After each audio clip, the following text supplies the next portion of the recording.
పోవాలంటే దేవుడి కథ అయినాలా, భయం అంటే ఏంటో తెలియాలంటే దేవర కథ అయినాలా.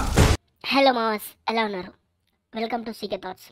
ఏం రో బాగానే హుషారుగున్నావు. అవును, ఈరోజు నిజాలు పచ్చి నిజాలుగా మాట్లాడబోతున్నాను. ఏం టాపిక్ తీసుకొచ్చావు? దేవరలో ఏమైతే మేజర్ మైనస్ పాయింట్స్ ఉన్నాయో నేను చెప్పబోతున్నాను, డిస్కస్ చేయబోతున్నాను. ఆహా, ఓకే. నువ్వు ఆడియన్స్కి నచ్చే విధంగా చెప్పు. జనగణమన నేను అవ్వనికినా, నేను అనుకుంది సాధిస్తా, జరిగేది చెప్తా, జరగబోయేది చెప్తా. I'm straight forward. వింటే విను, లేకపోతే రిస్క్ తీసుకుంటున్నావేమో, ఒకసారి చూసుకో. లైఫ్లో రిస్క్ తీసుకోకపోతే మిగిలేది రాసుకు మాత్రమే. నీ తిక్క మాటలు పక్కన పెట్టి కొంచెం మంచిగా చెయ్యి. మన ఛానల్ ఇప్పుడు స్టార్ట్ అయింది. ఆహా, ఓకే.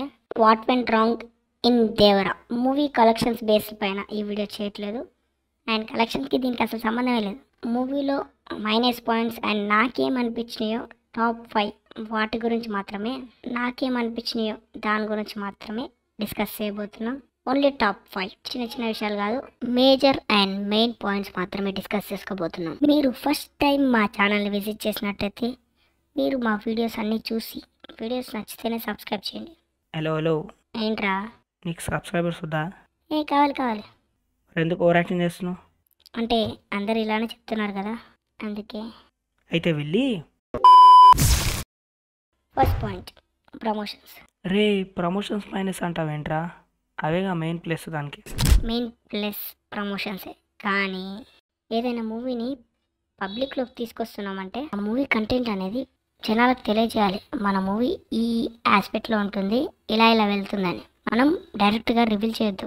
అంటే ఈ సీన్ ఇంత హైప్ వస్తుంది, ఈ సీన్ ఇంత షేప్ ఉంటుంది, ఈ సీన్ అలా చెప్పడం తప్పు కాదు. కానీ అలా చెప్పడం ఏమవుతుందో తెలుసా, ఆ సీన్కున్న వాల్యూ డిక్రీస్ లేదా ఇంక్రీజ్ అవుతుంది. ఒక్కొక్కసారి మనం చెప్పే విధానం జనాల్లో వాళ్ళు చూసే పర్స్పెక్టివ్ ద్వారా ఆ సీన్కి ఉన్న వాల్యూ ఇంక్రీజ్ లేదా డిక్రీజ్ అవుతుంది. వాళ్ళు పెట్టుకుంటే ఎక్స్పెక్టేషన్స్ చాలా పెట్టుకుంటారు, లేకపోతే 0 ఎక్స్పెక్టేషన్స్ పెట్టుకోవడం జరుగుతుంది. అలా చెప్పడం వల్ల ఆ సీన్ పైన ఎక్స్పెక్టేషన్స్ బాగా పెరిగిపోతాయి. అప్పుడు దాన్ని రీచ్ కావాలంటే చాలా కష్టమైపోతుంది. ఆ రీచ్ని అందుకోలేక ఆ సీన్ల వల్ల డిక్రీజ్ అవుతుంది. ఆ సీన్ల వల్ల ప్రాపర్ అంటే వాళ్ళు చెప్పిన దానికి మనం సినిమాలో చూసేదానికి అంత కనెక్టివ్గా అంత హైప్ మనకు అనిపించదు. మనం అంతకుముందే చాలా ఎక్స్పెక్టేషన్స్ పెట్టుకొని ఉంటాం. వీళ్ళు ఇలా చెప్పారు కాబట్టి మనం ఇది ఎక్స్పెక్ట్ చేస్తున్నాం అని, దానికంటే ఎక్కువ ఎక్స్పెక్ట్ చేస్తాం, ఆబ్వియస్గా అట్లా ఎక్స్పెక్ట్ చేస్తాం. సో ఆ సీన్కున్న రీచ్ మనలో డౌన్ అయిపోతుంది. మీరు హైప్ ఇవ్వకండి, ఈ సీన్ ఇంతలా ఉంటుంది, ఇంత పెద్దగా ఉంటుంది, ఇంత ఎంజాయ్ చేస్తారు, అవన్నీ చెప్పకండి. మీరు ఇవన్నీ థియేటర్లోనే ఎక్స్పీరియన్స్ చేయండి, మీకు చాలా బాగుంటుంది, మీకు నచ్చుతుంది. నీ ఒక్క మాట చెప్పినా చాలు. ఎందుకంటే మీరు ఇలా చెప్తే మేము ఓహో ఓకే మన వాళ్ళు ఇంత చెప్పారు కాబట్టి ఇంత ఎక్స్పెక్టేషన్స్ పెట్టుకోవచ్చు అని మాకు ఒక క్యాలిక్యులేషన్ ఉంటుంది. అండ్ మేము సెటిల్గా చూడడానికి ప్రయత్నిస్తాం. మనకు ప్రమోషన్స్ అంటే ఇలా సెటిల్గా ఉండొద్దు, ఎందుకంటే అది మన మాట తీరులోనే తెలుస్తుంది. అబ్సల్యూట్లీ మనం సినిమా వాళ్ళం కాబట్టి మన సినిమాని ఎక్కువ ప్రమోట్ చేయాలని చూస్తాం. మన హీరోలు చేసే తప్పేందంటే ఆ సీన్ని ఓవర్ హైప్గా చెప్పడం. దాని ద్వారా ప్రతి ఒక్కరు ఎక్స్పెక్టేషన్స్ పెట్టుకుంటారు, చివరికి చూస్తారు, అది బెడిసి కొడుతుంది. మళ్ళీ మన హీరోలే అంటారు. మన ఆడియన్స్ సినిమాని ఎంజాయ్ చేయడం మర్చిపోయారు, తెలివితేటలు ఎక్కువ పెరిగిపోయాయి, ఇలా తప్పు. అందుకే మీరు ప్రమోషన్స్ చేసేటప్పుడే చాలా జాగ్రత్తగా చేయాలి. లైక్ ఇప్పుడు నేను ప్రమోషన్స్లో చూసి షార్క్ సీక్వెన్స్ చాలా పెద్దగా ఉంటుంది అనుకున్నా, అంటే చాలాసేపు వస్తుంది, చాలా బాగా ఎంగేజ్ చేస్తుంది అనుకున్నా. కానీ ఆ సీక్వెన్స్ని చాలామంది ఛత్రపతి సీక్వెన్స్తో పోలుస్తున్నారు. ఇన్ఫ్యాక్ట్ ఛత్రపతి సీక్వెన్స్ చాలాసేపు ఉంటుంది, అంటే దేవారాలో ఉన్న షార్క్ సీక్వెన్స్తో పోలిస్తే ఛత్రపతి షార్క్ సీక్వెన్సే చాలా ఎక్కువసేపు కనిపిస్తుంది. మీకు అర్థమైంది అనుకుంటా నా పాయింట్. నెక్స్ట్ పాయింట్ వచ్చేసి మ్యూజిక్. ఏంట్రా ఏం మాట్లాడుతున్నావు? మ్యూజిక్ అంటావేంటి? మ్యూజిక్ అంత బాగుంది కదా, మూవీకి మ్యూజికేగా మెయిన్ ప్లస్. అదేంటి నువ్వు మ్యూజిక్ మైనస్ అంటావు? అవును, నిజంగానే మ్యూజిక్ మైనస్ పాయింట్. ఎందుకంటే చెత్త విను, మూవీలో సీన్స్ వచ్చినప్పటికంటే మ్యూజిక్ వచ్చినప్పుడు నేను చాలా బాగా ఎంజాయ్ చేశాను, ఎక్సైట్ అయ్యా. అవును కదా, అలానే కోరుకుంటారు కదా అందరూ. ఇక్కడే నువ్వు ఒక లాజిక్ మిస్ అయ్యావు. ఏంటి? నువ్వు సలార్ సినిమా చూసావా? చూసాగా, ఫస్ట్ పోయా, ఫుల్ ఎంజాయ్మెంట్. దేవర సినిమా దేవరా కూడా ఫస్ట్ పోయినా. ఓకే. ఇప్పుడు క్వశ్చన్ అడుగుతున్నాను. సలార్లో ఫైట్స్ వచ్చినప్పుడు నువ్వు మ్యూజిక్ గుర్తుందా ఫస్ట్ షోలో? లేదు, ఓన్లీ ఫైట్స్ ఎంజాయ్ చేస్తా. మన ప్రభాస్ అన్న ఎగిరెగిరి కొడుతుంటే ఎగిరెగిరి కొట్టడు, మన ప్రభాస్ అన్న కొడుతుంటే వాళ్ళు ఎగిరెగిరి పడుతుంటే మనకైతే అదే హై ఫీస్ట్ కదా. నువ్వు ఆ సీన్ ఆ సీక్వెన్స్ని ఎంజాయ్ చేసావు కదా, అవును, అప్పుడు నీకు మ్యూజిక్ ప్రాబ్లం అనిపించలేదు? నాకేం అంత అనిపించలేదు. ఇప్పుడు రీసెంట్ టైంలో సలార్ బీజిఎం విన్నా, ఫైట్స్ బీజిఎమ్స్ కానీ ఎలివేషన్స్ బీజిఎమ్స్ ఫుల్, ఇప్పుడైతే ఫుల్ ఎక్కేసాయి. అప్పుడైతే ఫస్ట్ డే అంత నాకు ఎక్కలే, కానీ ఇప్పుడైతే ఫుల్ ఎక్కేసాయి ఆ బీజిఎమ్స్తో సహా. రైట్, నేను చెప్పింది అదే. ఈ సినిమాలో ఇప్పుడు మనం ఒక సీన్ రాసుకున్నామంటే ఆ సీన్ని ఎలివేట్ చేయడానికి ఉండాలి మ్యూజిక్. కానీ ఈ సినిమాలో ఆ సీన్ని డామినేట్ చేసి మ్యూజిక్ ఎలివేట్ అవుతుంటుంది.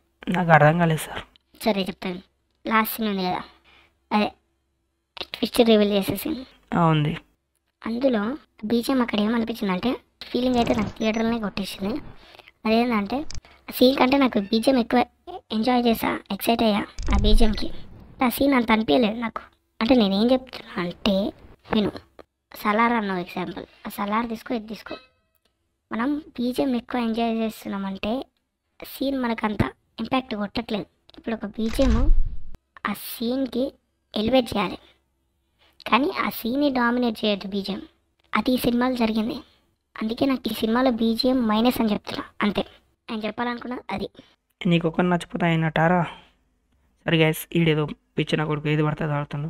బీజిఎం అయితే నాకు నచ్చింది, దాన్ని కూడా ఎలివేట్ అయినా. Next writing.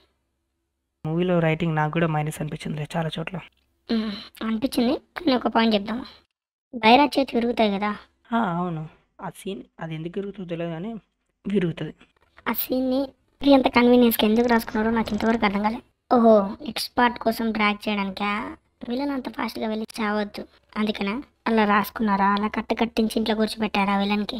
అక్కడ తెలిసిపోతుంది ఫీక్ అండ్ పూర్ రైటింగ్ అని. ఇంకా హీరోకి చెల్లి ఉందన్న విషయం ఆ పర్టికులర్ సీన్ వచ్చేదాకా తెలియదు. హీరో చెల్లి కోసం ఫైట్ చేస్తారు కదా, అదొక సీన్ వచ్చేదాకా హీరో చెల్లెలు ఉంది అని కూడా తెలియదు. అంటే ఎస్టాబ్లిష్ చేయలేదు, అక్కడక్కడ మెన్షన్ చేసారు, కానీ ఇక్కడ పర్ఫెక్ట్గా మనకు అనిపించదు, ఆడియన్గా మనకు అనిపించదు హీరో చెల్లెలు ఉంది నా ఫీల్ అవ్వాలి ఆ సీన్ అని. అంటే వీక్గా రాసుకున్నారు వాళ్ళ రైటింగ్. ఫ్యామిలీ సీన్స్ కూడా అట్లే రాసుకున్నారు, కన్వీనియన్స్గా రాసుకున్నాడు Koratala. That is also week writing. ఈ మూవీలో మెయిన్ స్క్రీన్ ప్లే ఇష్యూ ఎక్కువ అనిపించింది నాకు. ఏమనిపించింది?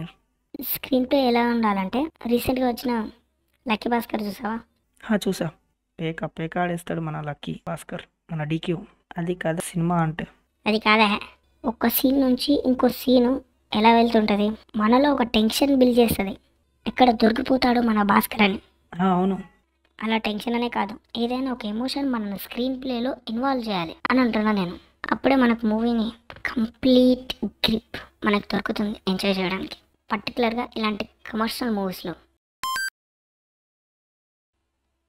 ఎమోషన్, ఎలివేషన్, క్యారెక్టరైజేషన్ కాదు, 3 ఉన్నాయి కదా, ఒకటి దాంట్లో ఎందుకు పెట్టావు?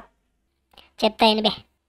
క్యారెక్టరైజేషన్ అంటే ఒక క్యారెక్టర్ ఎలా బిహేవ్ చేయాలో, వాడికి ఏదంటే కోపం, ఏదంటే ఇష్టం, ఏదానికి రియాక్ట్ అవుతాడు, ఇలా ప్రతి చిన్నది కూడా రాసి పెట్టుకోవాలి. లైక్ టీచర్టీలు చూసావు కదా? చూసా. అందులో టిల్లు క్యారెక్టర్ చాలా బాగా క్రియేట్ చేసుకున్నారు. వాడు ఏమేం చేస్తాడు, వాడు ఏం చేసినా సిల్లిగానే ఉంటుంది, ఎందుకంటే వాడి క్యారెక్టరే అది, వాడికి అదే వచ్చు, అలానే రాసుకున్నారు. ఈ మూవీలో ఒక సీన్ చెప్తా.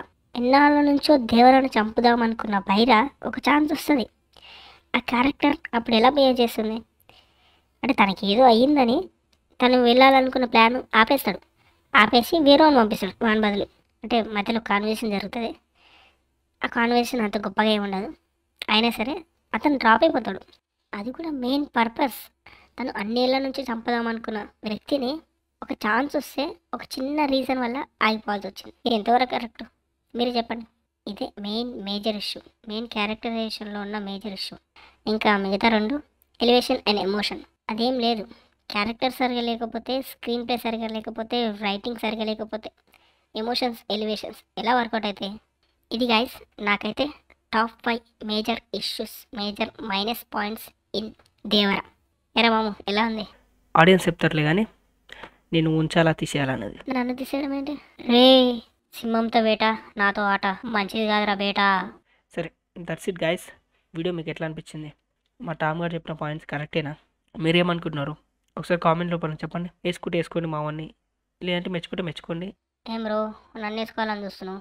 మరి నువ్వు చెప్పిన పాయింట్స్కే నేను చెప్పింది. That's it guys. వీడియో ఇంత దూరం చూసారంటే వీడియో నచ్చే ఉంటుంది. Please like it. రే చెప్పు, ఏదో కొటేషన్ చెప్తావు కదా. అదా, సక్సెస్ అయ్యాక ఎవరైనా తోడుంటారు, కానీ కష్టాల్లో తోడుండే వాళ్ళే మన సబ్స్క్రైబర్స్. అంటే మీరు ఆల్రెడీ సబ్స్క్రైబ్ చేశారని కోరుకుంటున్నాను. బాగానే ఇష్టం. వీడియో నచ్చితే లైక్ చేయండి, షేర్ చేయండి, సబ్స్క్రైబ్ చేయండి గైస్. అండ్ నెక్స్ట్ వీడియోలో మీట్ అవుదాం. And bye.